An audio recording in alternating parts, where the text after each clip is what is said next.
aboard! Hey, what's up, everybody? You're listening to Cannabis Karaoke, where we ask you to grab the mic and tell your story. Get inside info from today's most interesting cannabis pioneers, and from the first note to the end of the song, listen up as you get to hear the stories of success on Cannabis Karaoke. Welcome back to another episode of Cannabis Karaoke. I'm your host, Danny Keith, and you know, this is these are trying times right now. You know, a lot of us are stuck inside or self-quarantining, and so my usual daily activities have been cut off. I am now sitting in my house, have been sitting in my house for almost a week now, and I thought, why not start reaching out to some of these thought leaders, start talking to some people in the industry that I usually see face-to-face and able to either shake hands, give hugs, or at least go out and break bread together. Maybe we smoke a J, it doesn't really matter. And today, on this podcast, we're going to be interviewing somebody who has been in the space for quite some time and has seen some bumps in the space and has gone through a lot of things. But as we were talking right before we jump on this podcast, this is a different one. So today we're going to be talking with Adelia Carillo. She is the CMO of EventHi, and EventHi is a platform that allows the cannabis community to connect with people that are putting on events as well as people that want to go to events.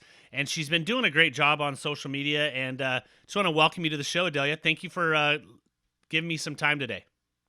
Of course. Thank you, Danny, for inviting me to come on in. Absolutely. So before we get on the podcast, we had started kind of talking a little bit about how life has changed right now.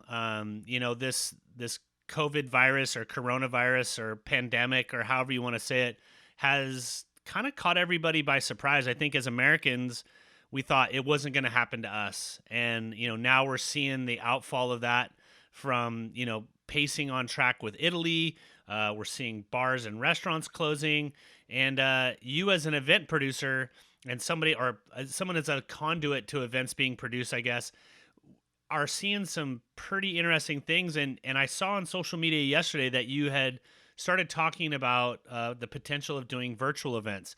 But before we get into all of that, I really want to hear kind of what's going on in your world and what you're seeing happening and what's the tone in the space. How are people handling this stuff? Well, last week was definitely one of the hardest weeks, I would say, that we went through. It felt like we just kept getting punched over and over again. As you mentioned, we're a ticketing platform for the cannabis events sector. And just hearing how every state was going into, you know, banning community gatherings, limiting the amount of people at these events, from 1,000 to 250 to 50 to now even, I think I saw even 10 in certain areas, or not at all, you know. So that was very hard to take in as a team. But then what started happening too was we're very close to our event host community, and we started getting calls and emails and messages and just hearing just the unsure of what they were going to do was another thing then we started to have to take in, because many of these events help support families. That's what puts food on their tables. So on our end, as a company, we first needed to dial in our own feelings and thoughts and look at our own families and houses. And then what was good is that we found that all of our team members were in the consensus of, okay, what do we do as a company to move forward? How do we keep EventHi up? How do we help the event host community? And as we were masterminding, of course, the first thing that we thought of was virtual events. How can we keep bringing people together now instead of offline to online? For us at EventHi, you know, that is our passion, to bring people together offline, to connect them through cannabis. So it was a bit of a curveball, but that is where the direction of what we're thinking. We started researching the past few days on how to host virtual events, whether it's large scale conference type events to even more of like a workshop or somebody that just wants to host an hour session of maybe a Ganja yoga class online. So that's kind of where it is right now. What we're doing and what we're looking at, we're reaching out to a couple different platforms to partner with, so that we can offer all different price points for these event hosts, to connect them with the right kind of platform so that they can go online. What is what has the response been to that? I mean, what are when you're having discussions with some of these companies that are trying to produce events, and you're pretty rapid fire. I mean, I see no less than a half a dozen posts from you throughout the day on, a certain event that you're helping to promote, or and then the buzz is getting out there that you guys are the platform to be utilizing, for ticketing. How are those conversations going along? What are people like? Are people in denial? Are these brands thinking that? I mean, I just heard just while I was on break here, like August is when we're looking to like probably get back to normal, and they're talking like 45 to 60-day self-containment requests. It just feels so weird. Like, Mm, how are yeah. your business partners reacting to that, and what kind of conversations are you guys having? Well, so from the event host landscape, they are, I think the smaller events, are now kind of looking at, it's a better idea to postpone. I've seen, and that's a great turnaround I've seen from a lot of event hosts. Instead of just fully canceling it just because they have invested a lot of time, is rescheduling it to another date. And they are looking more at these summer dates. I am confident more into May is when things are going to start going back to as normal as can be. But I would even advise event hosts to look at, yeah, the summer events, the fall events. I mean, the fall is going to be, it seems like things are going to be picking up because a lot of those festivals have moved to the fall. Um, with our team members, we are all working at, well, today's my last day at the office, but everybody else is working at home and just trying to spend time with their family and kind of maneuver and also learn as much as they can on how do we transition to educating event hosts to host virtual events. So it's an interesting time. I don't really feel there's denial. Maybe in the beginning, I think, and maybe it's more of now they're just understanding that they are putting their attendees potentially at risk, even if they have a small intimate gathering. So the best thing is these attendees and these sponsors will be more appreciative and understanding if you do select a new date or say, hey, let's discuss potentially moving this online.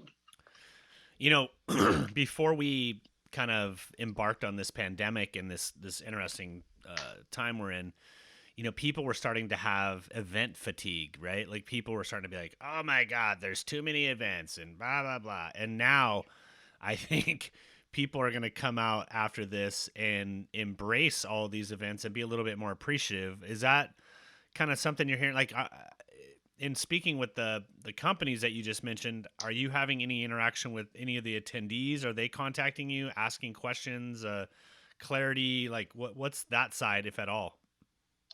With the attendees, it's a little bit. Again, what's really great to see is that they are actually understanding. They actually, if we're on the conversations with these event hosts, they're thanking the event host. They're saying thank you for keeping us in mind through this situation, or we totally understand.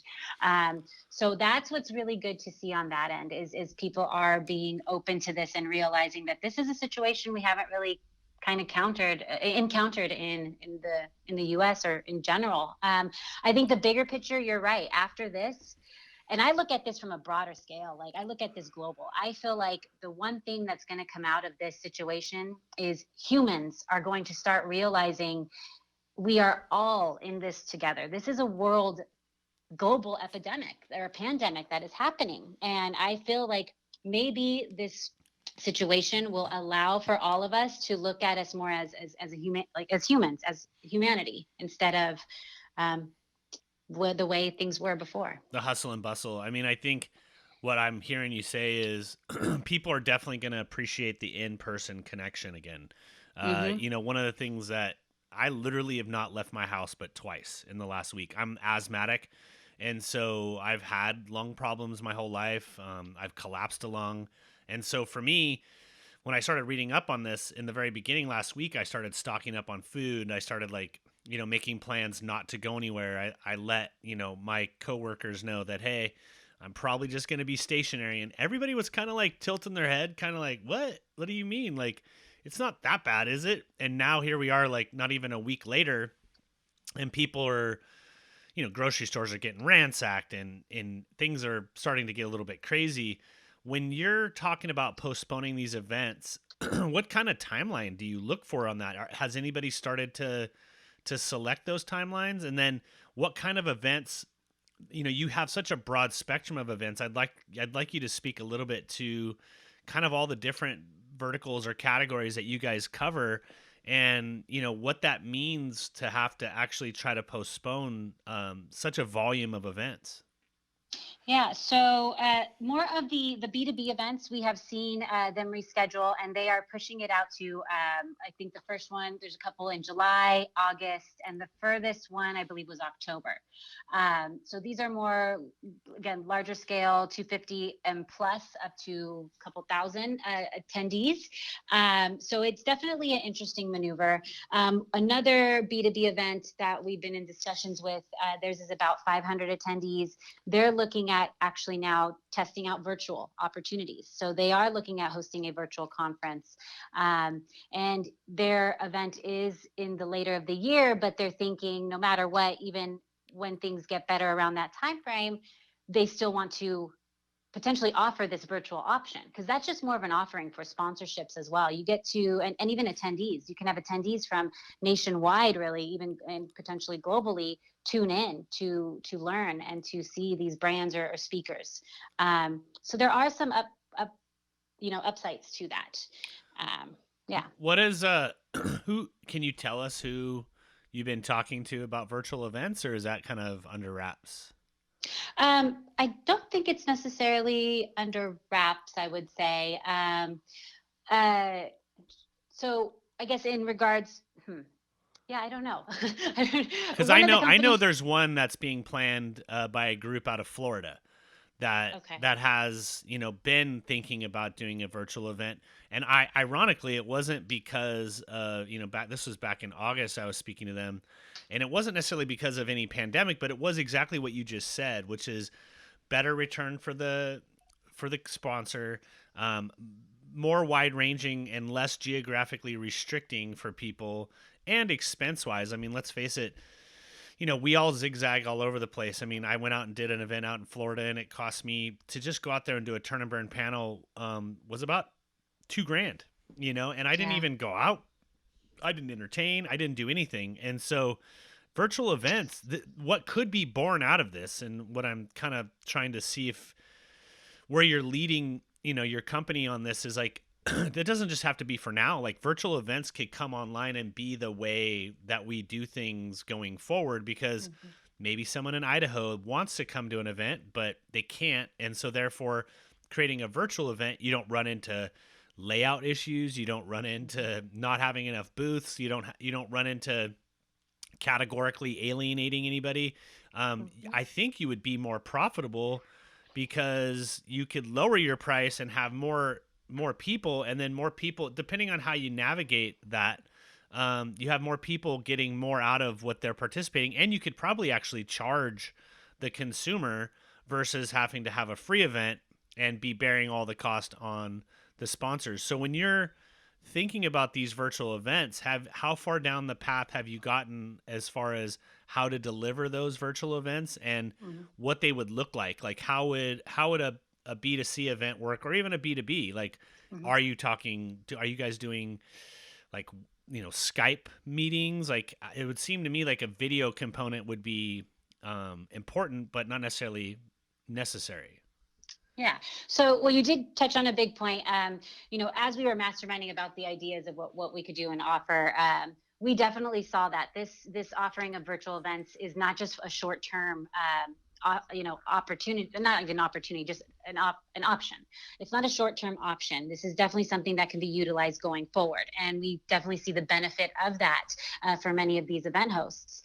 Um, Now, when it comes to how far we've dove into it, we started the team and I have started creating documents of a variety of different steps on how to host a virtual event. It could be, again, let's say it's a B2C, it's a yoga instructor. She wants to start doing an hour, basically ganja sesh, yoga, and she can consume. And then while her attendees are streaming online, they can consume cannabis as well and follow her practice.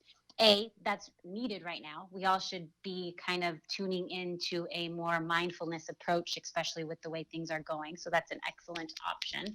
And how they would do that is there's a variety of different platforms. You can do Zoom, you can go live stream. Um, there are bigger platforms out there as well that can help guide you into this, that can offer great ways for sponsors to come in and brand certain areas of this virtual event. Um, but then it also goes into, well, if you host it on Facebook, you may not necessarily be able to go into charging a ticket price. So again, we're kind of putting at least up to 5 different platforms that we are going to be suggesting, depending on how big the audience is you want to reach, what is the price point that you can afford when it comes to the actual software. And this is going to be a learning experience for us too at EventHi. So we are going to be hands-on as we walk each of these event hosts to learn this process. Because again, this could be something that is a long-term offering down the road, and we want to understand it completely.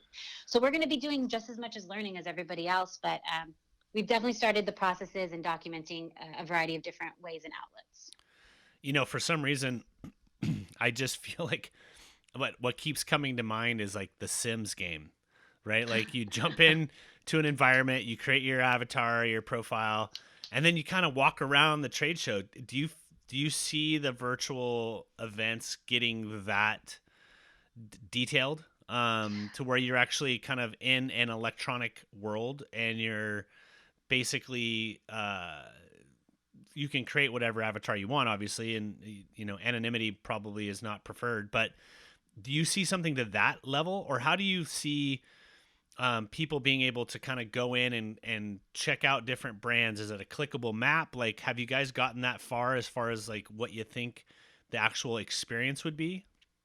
So those are those examples I have been demoed. Those are exactly where some of these events can go, especially for these larger events. They do have the avatar like features where you could walk. Essentially, you're walking towards this little booth, and then you'd click it, and then let's say a screen would pop up, and it could either be a live presentation, it could be a pre-recorded presentation, or it could be like a product spotlight.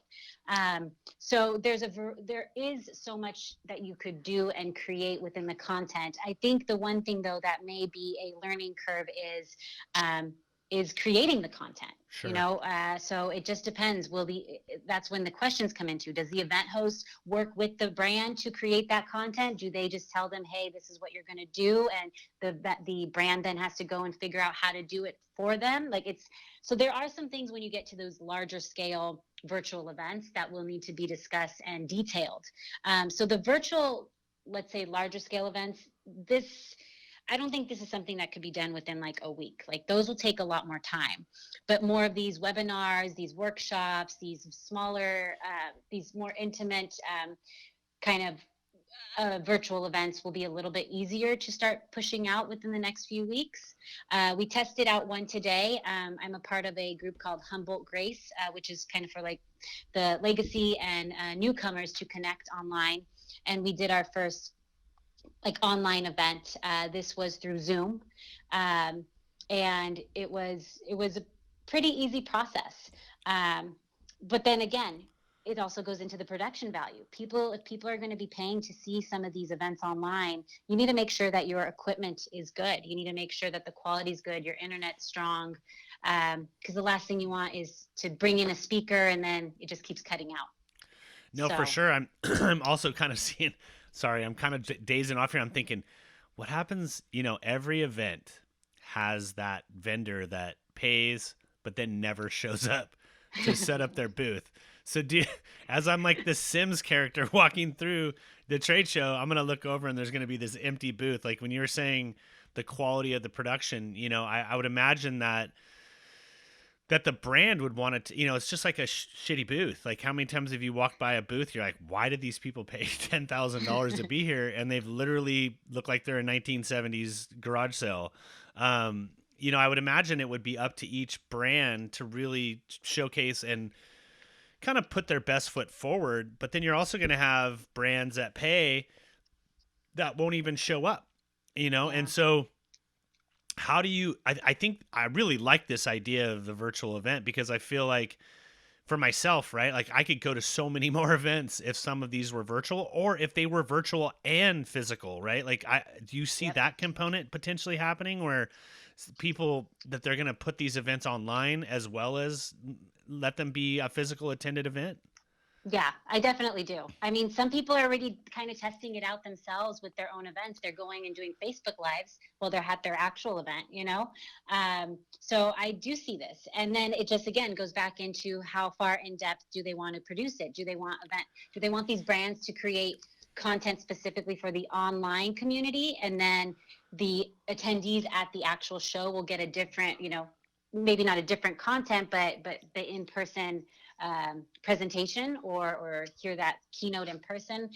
So I guess there's a kind of a rabbit hole when you look into this, but I do see it going into offering both down the road. Well, you almost have to be Um, like a video game company on top of an event that you're trying to host because in order to satisfy your point, you're going to have more cameras on stuff and or a way that people can interact because like you we've gone to events where I mean how many times do you walk an aisle at an event and there's that uncomfortable component of like you're walking by, that person makes eye contact with you, maybe you want to check out their stuff, but for whatever reason you're just not vibing it and you're like just walk on by. Whereas like I feel if you were in a digital virtual event, you might be a little bit more open to check out things that you wouldn't check out in person. And if there was a way to, there's a lot of people standing around at events. Let's face it. I would be willing to put money on the line to say 70% of the booths that get staffed have less traffic than they expected, and most of those people are just standing there doing nothing. So if you were able to connect the physical and the virtual component where somebody wanted to go check out some off brand that nobody else was checking out, you don't have that like there's nobody at the booth mentality. Like we're all herd based, right? So if you see mhm. something happening at a booth, all of a sudden you're going to kind of waddle over there like a duck and be like, what's going on? I want to know what's going on over here. Am I missing something? And so when you see emptiness or people are avoiding that booth, or maybe it's just that person's the way they're dressed, or maybe they're imposing, I don't know. There's so many psychological things that go into effect when you're walking a trade show. But if you were able to go in and go, oh, I want to check that out, and that person that's standing in that physical event could actually engage with that person in the virtual component, you might be able to double end your productivity and actually possibly make more sales than what you expected to begin with. Well, I think you bring up 2 points, two really good discussion points. I mean, so when it comes to the booth, that is where that goes back to the brand. I think this day and age, we are looking for experiences even when it comes to being at a booth. So that that 100%. that goes back to the brand. They have to look at what they are creating. If they want to return, it can't just be the regular traditional just, get my table and have some flyers and I'll stand there. It's going to be a lot harder to get the attention. So that for that point, in-person events, brands need to start getting creative no matter what. But then your other point is, yes, I agree with you. People are going to be more inept to clicking on that booth that they maybe would have walked past before, and they'll just be checking out stuff because now they can consume knowledge so quickly because it's at the seat. They're at their house, just clicking away. They're going to be able to check every booth. They're going to be able to do 10 times more than they could have when walking the floor. So And then how do you what kind of time frame do you put on that virtual event? Because like the reason some shows are like, 2 days, 1 days, MJ Biz is 4 days, is to give people enough time to kind of get around, to travel in, to travel out, to have meetings afterwards. I mean, I'm going to be honest with you. Usually when I go to a show, like 20% of my time is on the floor. The other mhm. 80% of the time I'm meeting with somebody at a coffee shop or in a room or in a suite, or I don't even wake up because I went out that night and then later in the day I sync up with someone for a late lunch. And so do you feel like if you're able to marry the virtual component to the physical component that like a 2-day event can be a 10-day event online and those people can still be contacted, those brands can still have contact take place, just not physically at the trade show. Yeah, I mean, even as you're saying that, I can even envision let's say they have that in-person conference and they start the virtual beforehand. So now it just becomes more of a strategic approach for these You could almost relationships. trigger people to go to the physical event if you start the virtual event a week before. Mm, exactly, exactly. They're going to have a lot of their answers, their questions answered. They're going to have, and then so it is. It's like building that relationship before that event in a not salesy way, and then they stop at that booth in person, and when we can shake each other's hands. Woof, yeah, So might be doing kid and we're gonna be doing the kid and play kick hookup here for probably the next 60 to 90 days. It's weird not shaking hands. I'll be perfectly honest with you. I'm a hugger and a shaker. Like I shake hands and I hmm hug people, and it's been really weird to not do that. It becomes as I was growing up, my dad always said you shake a man's hand and you look him right in the eye, and mm now we can't do that, and so we got to try to find a different way to salute one another. But I feel that I'm a hugger, so like I I'm know when like we see each other, I'm we always hug, and yeah, and it's I'm or missing my hugs. or smoking a J. Like now I'm gone to the Tommy Chong methodology where I put it in between my fingers and I use my mouth like I'm doing a Hawaiian horn or something, and I try not to expose myself. I really didn't realize how much I came into contact with people and how much stuff I actually touched in a given day when you start paying attention to it, and then how much you actually touch your face. Oh Like gosh, I, yes. I ended up like counting like I think 85 times in a day I touched my face, and I touched like 200 different surfaces, and I'm just like I'm going to die. And so for those people that are germaphobes that sometimes avoid shows, I think the virtual, I mean, man, when we're sitting here talking about it, I'm like super pumped on the idea. I don't think we'll ever need to go to 100% virtual show, but Right. man, how much more productivity can get done when somebody can take a 2 hour break out of their day and attend a trade show online versus, having to spend a ton of money and, sometimes hours traveling to get to that location, only then to be put into some kind of uncomfortable, look, not everybody is outgoing, even in Yep. this space, even when you have a brand, even when you're the CEO of a company. Mm. And sometimes people get overwhelmed at trade shows or they do stupid shit at trade shows. And so this could be a way for people to have not only more productivity, but for more connection. I mean, because at the end of the day, what you're trying to accomplish is connecting cannabis brands to cannabis consumers, whether it's a B2B event or a B2C event. And while I see these smaller events, these yoga instruction stuff or workout or brand, discussions, I really truly think you may have hit on something here with this virtual event. Yeah, I think so. I hope so. I think there's a variety of benefits again, as we're discussing that can really help benefit this with the engagement, the opening it up, to more people, the saving costs, to even having affordable cost points. Because a lot of people, it's the cannabis industry. Majority are in startup mode. So imagine if they didn't have to pay that $2,000 that you had. If it's just a great way for people to be able to still do business if they don't have the funds at that time. And So, you could offer in a B2C environment, you could offer, points to those consumers that, hey, you share this socially, you get credit towards the next event we have, and you start turning it into some user generated marketing where now these brands are benefiting off of instantaneous like recognition from these customers as they're coming through. And it also opens you up to instantaneous critique as well. So it's yeah. with everything comes the downside. How are you guys like putting together a structure to navigate the next 30 to 60 days? I mean, I would imagine 100% of the events that you're working on have been canceled. Like how does that change? What are you guys doing with this downtime? I know you're planning the virtual events. We've beat that thing to death because I'm excited about it. And but what else are you doing? How are you consoling some of these people? How are you retaining them as clients? Like what triage mode is EventHi in under your guidance? So we definitely had to refocus and look at everything that we had going on. The one thing that is going to be coming out of this is that we had a lot of projects that we kind of put on the side. We're a lean team, so when certain areas have to have our focus, we have to fully focus on those areas. Now that things are going to be a little bit more in transition, we can go back to some of these vital projects that really have to do with the foundation of EventHi and our growth structure for the next few years. So we can relook at all that and really start building and diving into getting detailed on some of those projects. As a company, another way that what we're looking at is getting event hosts who are hosting events in the summer and the fall.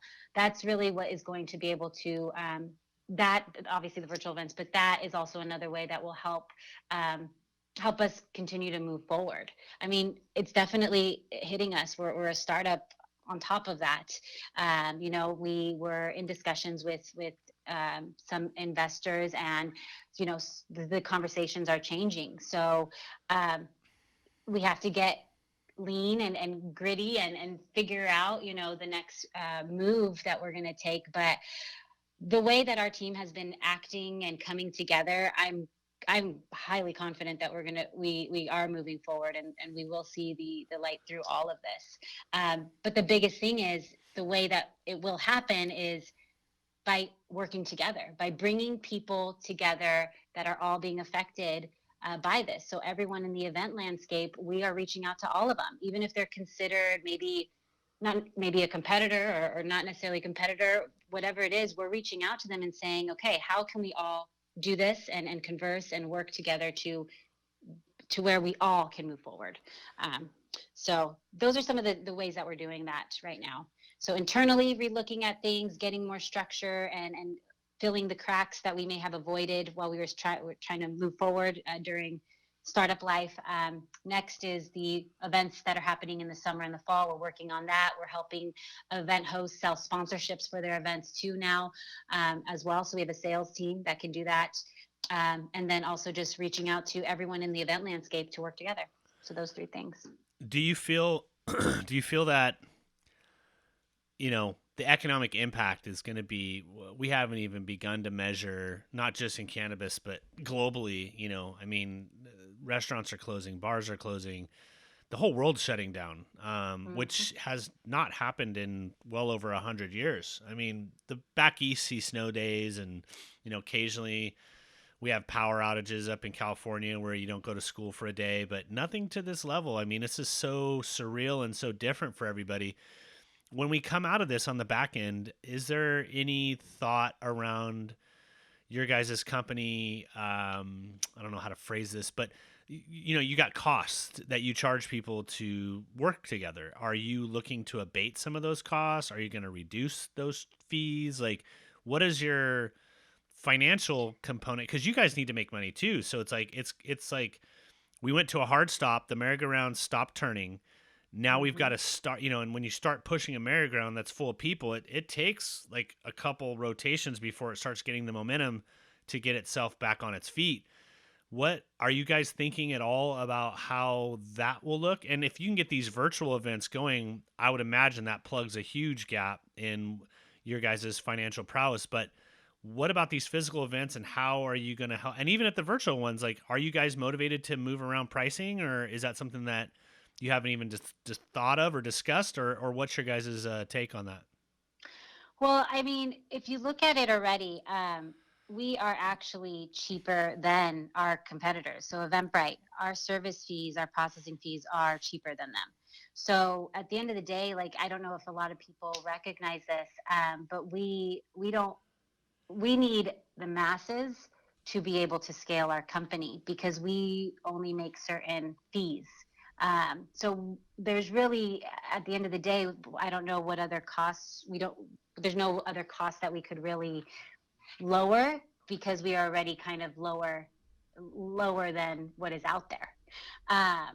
So the one thing that we have to look at though is, if we are going to offer more things, what are those price points going to be, and making sure those are affordable, but also being mindful of that, the time that our team is now putting into these new projects. So it's an interesting time as a company for sure. And for us, it's it's just, again, trying to figure out how to keep onboarding events that are going to be happening in the long run and looking at where these virtual events go. I mean, it's going to be tough no matter what. Um, but we have looked at our runway, and we have a runway, thank goodness. But we have to see, again, if we don't do anything, we have a runway. So like, that's the one thing we looked at. That if we, what if we couldn't onboard any events? What if we didn't do virtual? Like, how long could we survive? And we have that plan. There's time there, so that's good. um, and now it's just, okay, now what can we do to add that if things don't go to normal, over months at a time? But we believe that they will. We believe things will start to kind of move back to somewhat normal by May. But we Wow, have to that's be prepared. aggressive. You think by May? I feel like certain things. I feel like there will still be. It'll still be a. It's kind of like we'll be waking up at that point. We'll all be kind of slowly emerging out of this. Um, Maybe lockdown, depending on where we are, to be honest. So that's. I feel like there will be starting to be some points there. Um, Just knowing humans like I do, I think as slow as we are to go into this like realization of we've got a problem, it's going to be like by the point we get to the middle of once we've been kind of under some sort of limited social distancing, kind of thought. I mean, I think we're also going to be looking at, people being really slow to participate in physical events just because of the unknown. Now, unless things change, unless they come out with a vaccine and things get really aggressive and kind of turning this down, I feel like it's going to be probably June or July before. And the only reason I say that is because I have a kid and they're telling me that pretty much scrapped the rest of the school year. I mean, they just sent out an email today that said not coming back till middle of April, and it was only they just announced school closures on Friday. So hmm. I think it's if I could give my 2 cents, and I'd be loved to help with it any way possible, is get those virtual events up and running and try to contain, as much as you can on the physical events. But I would say people are going to start being comfortable. Now, this is if everything goes appropriately, probably July, August. If we get aggressive, maybe May, June. If we Mm-hmm. don't, and we just totally turn into Italy or Spain, we could be looking at like September, October. So that's the hardest part. I mean, I know for me as, being in a startup, the biggest gut punch for me is like, dude, we were just starting to get momentum, Mm. and Yep. it's hard not to get depressed or disheartened. I mean, it's kind of why I jumped on these podcasts, is because I needed some therapy and I needed to talk to Mm-hmm. people that were going through the similar stuff. How is the morale throughout the company right now? I think so. The morale has been, the immediate responses were, I think we were all terrified. And I still think that those thoughts can still be there, but we all are banding together. We've been having calls as much as we can. We've been communicating. We've been trying to find ways to get through this, and even too, I think the biggest thing that we're doing is just checking in with each other as humans, like forgetting about work for a minute and just saying, like, how are you? What is going on at home? Like, do you need anything? I know, yes, we're a startup, so it's not like we can offer a lot of things, but just that checking in and reminding each other, like, we're all in this together, and that standpoint is very valuable and key to these relationships that we have with our team members. But it does, we have to be realistic. Looking at it, it could, as you're saying, whether it's summer or the fall, or even if the May part looks at it, we have to look at all aspects. So I just hope that on our end, we may have to. The thing is too, that, so let's look at more of where we are. We're a startup, we were raising capital, we were trying to close our seed round. That obviously changed in that landscape. And so now that our team has a little bit more time, that gives our founder, Ali, the time to go and start building more strategic relationships with some of these investors. But we also have to look at it from the realistic standpoint. What if they don't want to invest in the event industry? Right now there's not a good sign. So we have to be lean and really figure this out. That's where it comes down to. The company where we are, this definitely affected us, and it was a wake up call into what do we do when in-person events get affected? I don't think we ever thought like Yeah, and we would virtual have to events face are that. virtual events are going to be just as expensive to produce. I mean, the cost savings are not necessarily borne by the event producer. It's usually the person that's traveling that's going to save the money, and the brands that are going to save the money.